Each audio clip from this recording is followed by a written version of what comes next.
نصلی علی رسولہ الکریم اما بعد فاعوذ باللہ من الشیطان الرجیم بسم اللہ الرحمن الرحیم رب اشرح لی صدری ویسر لی امری واحلل عقدۃ من لسانی یفقہوا قولی۔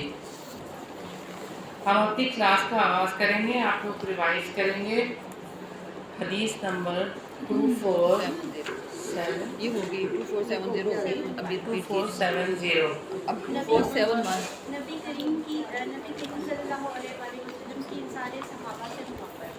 حضرت انس بیان کرتے ہیں کہ نبی کریم صلی اللہ علیہ وسلم بنو نجار کے قبیلے سے گزرے اور بچیاں دف بجا کر گانا گا رہی تھی، ہم بنو نجار کی بچیاں ہیں۔